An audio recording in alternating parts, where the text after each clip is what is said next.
Rome research has been my primary tool for studying and creating content, but what about for learning new languages? My name is Shu, and in this video I want to talk about how I've been learning a new language and my thoughts on integrating Rome into the process. About a few weeks ago, I started to learn Spanish just because my partner's native language is Spanish and we usually communicate in English, but I thought it would be really cool to be able to speak to her in Spanish too. Anyways, since Rome has been my go-to tool for learning new things, I thought about ways to integrate it into my language learning process too. So at first, I used Rome and Duolingo, which is a very popular language learning app. So I usually had Duolingo open in my right side of the screen and then write down words that I don't know yet in Rome in the left side. And I use the Rome spaced repetition plugin so I can review the words and the phrases that I learned later. And this way I get to build my vocabulary more efficiently. And to be honest, I really like this setup. I thought it was really efficient and really cool. But then I came across LingQ, which is another language learning app.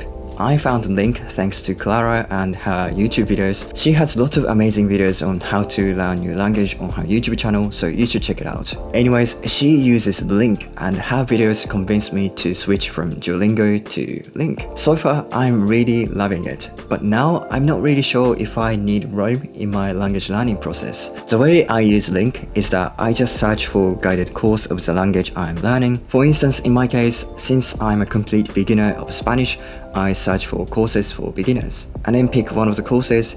What you have to do is just read these stories and you see words have different colors. The blue words mean words you've never seen before and orange words mean the ones you have seen before. And the white ones are the ones you learned already. So when you see a blue word, tap it and it will show you the meaning. And at the same time, when you do that, it will add this word to the list of vocabulary, which you can see from this page. And this feels really good for me. It's kind of like when you are building your deck of cards in Anki. It gives me the sense of progress and learning. But another thing I love about LingQ over Duolingo is that it's got a built-in spaced repetition system. When you go to the vocabulary page, you can start reviewing the words and phrases you learned. And when you get it right, you can move it to the next level. Maybe it's more like lateness system, which is a fantastic studying technique.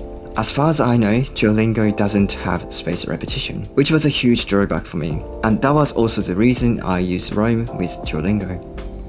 And another thing I love about LingQ is that you can import any text.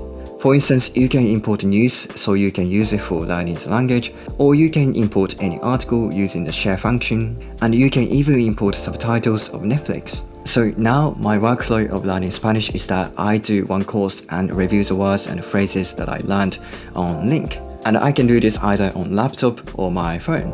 And you may be thinking, what about Rome?